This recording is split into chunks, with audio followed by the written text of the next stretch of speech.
Alrighty, take out the Palestrina.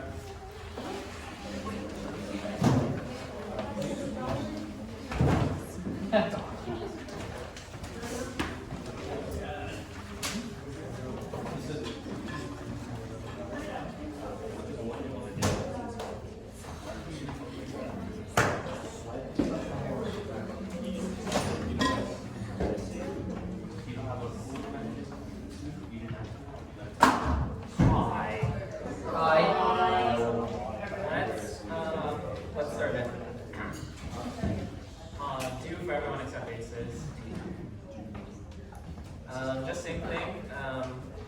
And my goal is that we can read all the way to the bottom of page 4. Right around measure 24-ish. That's our first section, that's our A section. We'll start doing some work with that. Okay?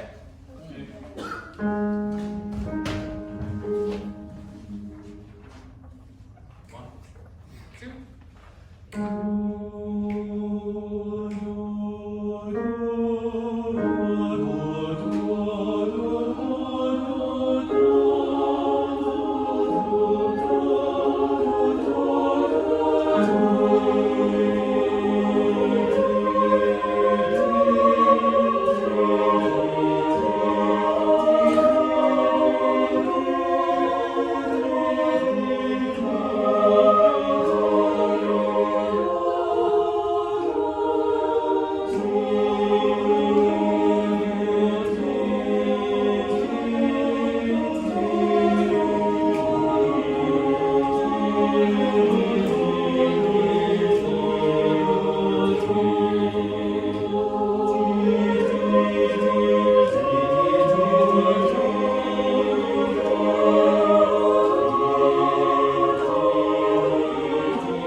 Alrighty, so I have written in my my little rehearsal plan notes. Today is Be Picky Day because you guys are so good at reading that I just get to be picky right away. So, what's up? That's staccato at measure 21. I'm assuming on it. Yep. This is the. I heard it kind of happening, so I didn't really pay no mind to it. But it happens so it happens in the tenors in measure 15. I heard you guys are doing it. And then what? Sopranos is 21, you said? Yeah. So it's just like, it's a rearticulation with the break. So it's not a breath, but just like that. So let's talk about the words of the whole piece. So you have in your music, you have the title, and then you have a little blurb. That's actually the translation of the Latin. So does someone want to read that out? Anyone? Raise your hand. Go for it. Okay, good. That's how you work. Sicut Cervus, like as the heart desireth the water brooks, so longeth my soul after thee, O God. Very nice, yeah. So, in terms of like modern, kind of like English, I found a little thing that is, the deer longs for spring water like my soul longs for you, Lord, right? So, that's it. That's all we have for the words, right? We're doing a lot of repetition and a lot of other things. So, this whole first section is, as the heart desires, or as the deer longs for the spring water, right? So, aquarum, water, right? Desiderat is desire. So, what I want to do is start by, we're going to go into text on this first section. So, I'll just read it, you'll kind of like echo back, and then we will do a run with the words, and then we'll get into more of kind of some other things. So, Sicut Cervus desiderat ad fontes aquarum.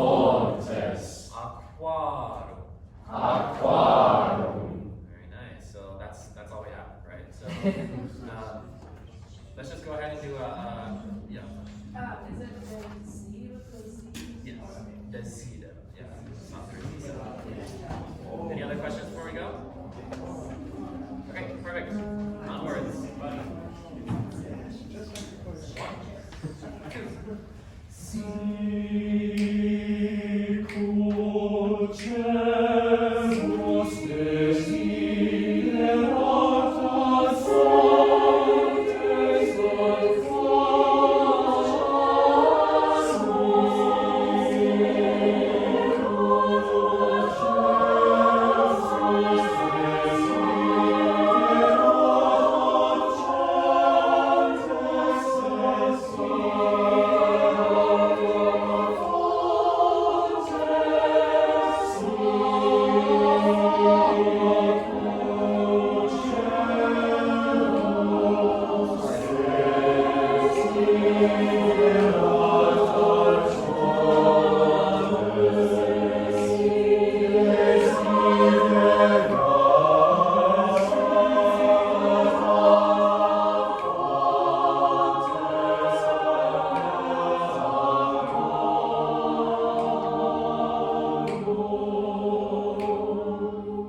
Very nice. So let's take a peek, just kind of look around for a second.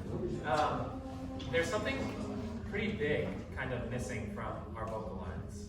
Someone know what it is? Should we repeat that? Shape, like what, like a square? Oh, like. Okay, but like in the music, like what is like a, what are like some things in the music? Like yeah, shape, but like it's close, but no. Never sing, come off it. Okay, yeah, these are all good things, but not what I'm looking for. Yes, yeah. There aren't any dynamics written except in the Exactly, no dynamics. So, like, the way that that music was written in the mid-1500s, there was no dynamic anything, right? And so we're working with Latin, which thankfully is a very like accented language.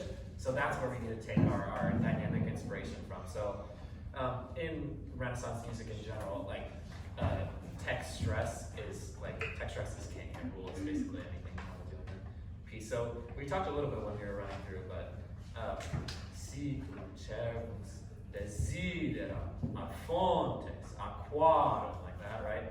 And so yeah, like you were saying, Audrey, the lines are not together. We have polyphony, right? So that means that the text stresses are going to happen at different times. And when you have a text stress in your line, that means that your line is important, and that needs to be heard more than anything. And if you're just doing some nice held notes, that means that you're probably just chilling in the back.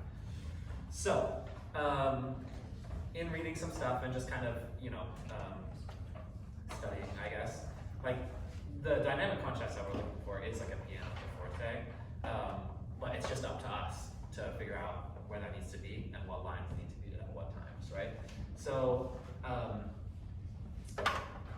let's put that into our minds, kind of read through in our heads a little bit the words, and then we'll go again and really, really like give you more stress than you would like ever. And yeah. Which words in particular do you want like stress the most?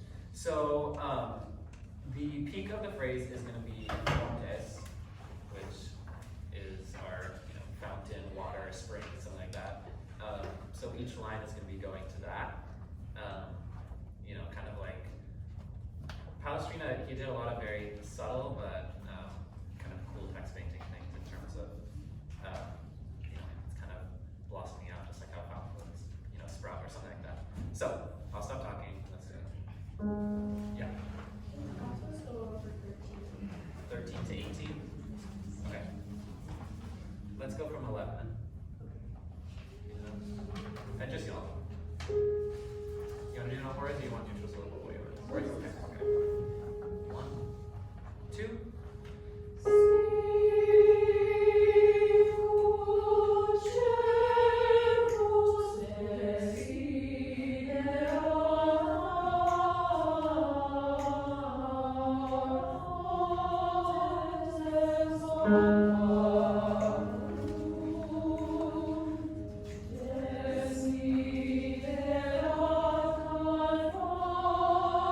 Okay, perfect. So it sounds like all the pitches are there. It's just that there was a weird little rhythmic thing there. So let's just do it.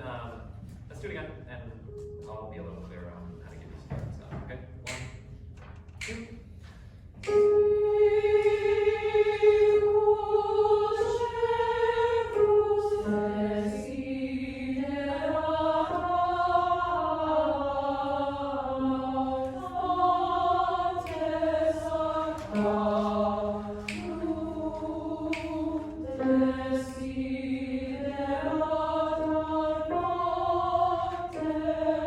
Better? Feel better? Yes, thank you. Perfect. Let's do it at the beginning with words, with stress, and it's going to separate. 1. Sicut Cervus desiderat fontes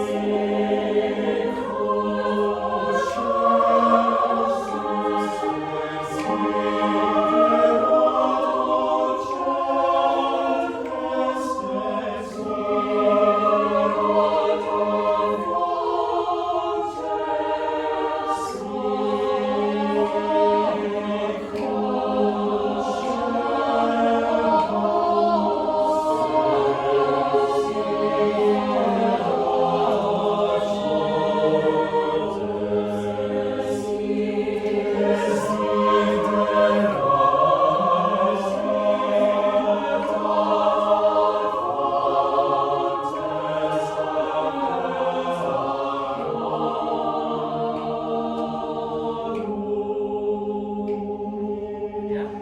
Makes sense? Kind of feeling a little bit of that?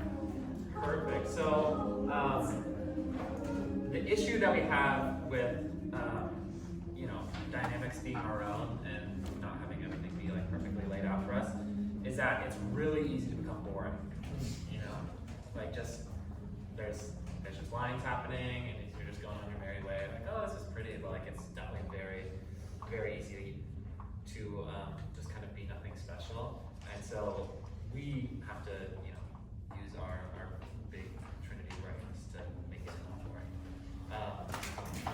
But I wanted to share, as I was doing some research on just the piece and kind of like different analyses and thoughts on it, I found a review of the piece, and it turns out it was from a high school newspaper, like an online high school newspaper. So like some high school senior wrote this review. But I just thought there's some some points that I thought were worth kind of shouting out. So we'll start. So the beginning. So there's different categories, and she ranks them out of 10. So in composition, she says the most immediate detriment to Sicut Cervus was the missing dynamics throughout the piece.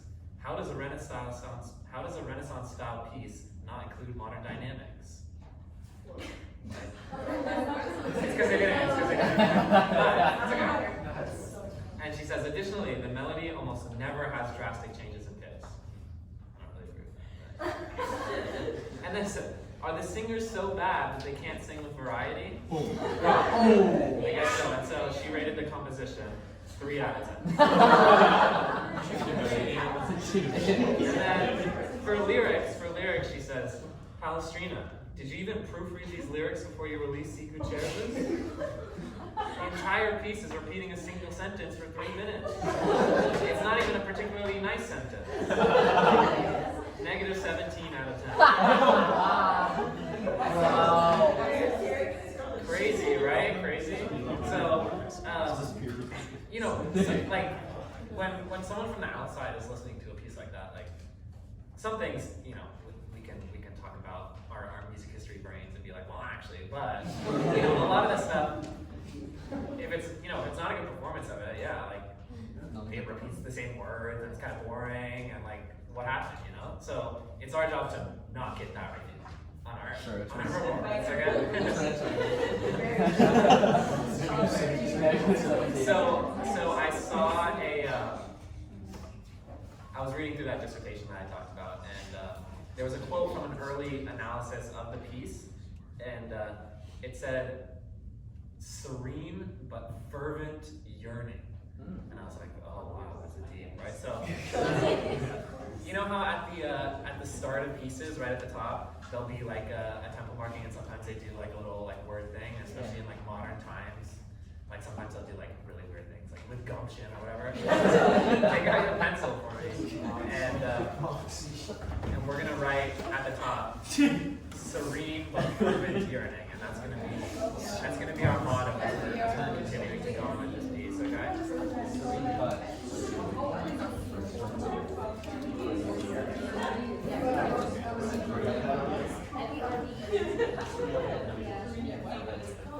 Fervent yearning.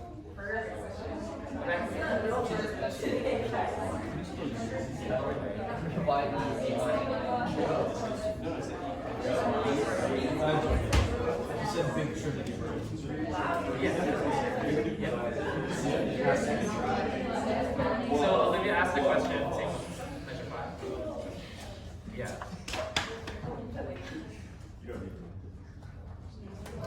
In between your 8 and 14.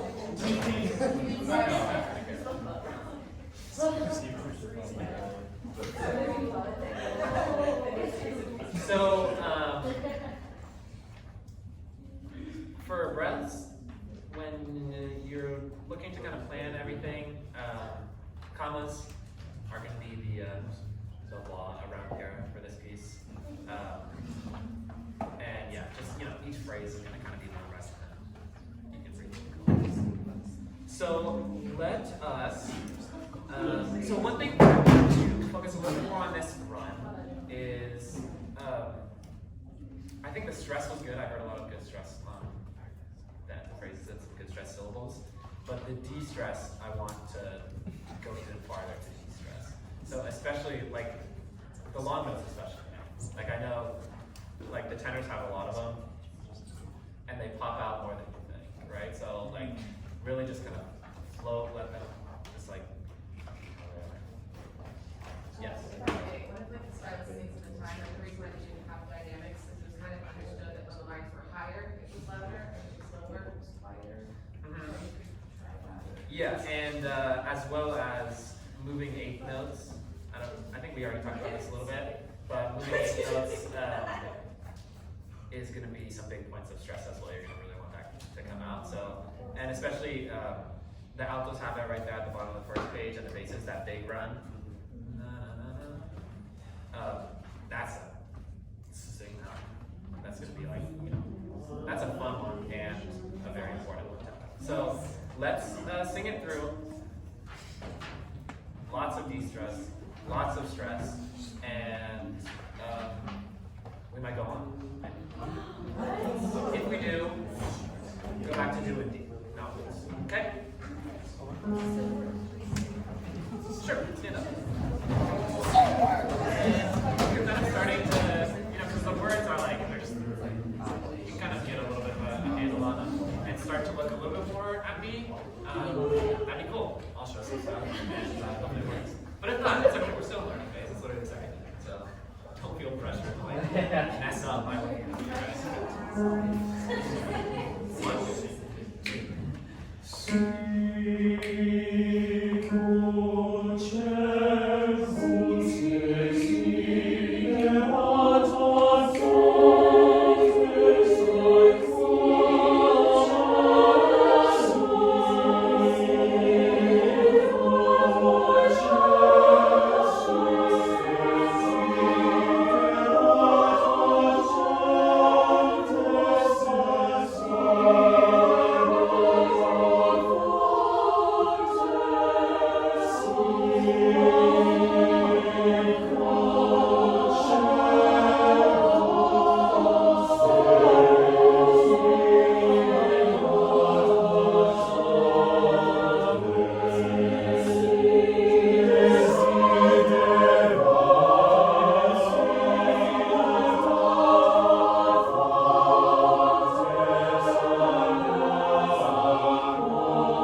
So let's do bottom of page 4.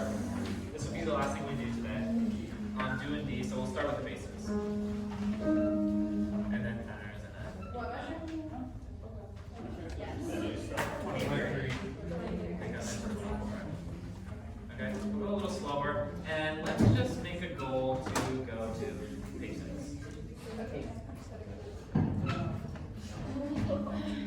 Yeah, you don't have to sing any of that. You can just wait until you're at the top of the page 5. Okay? 1.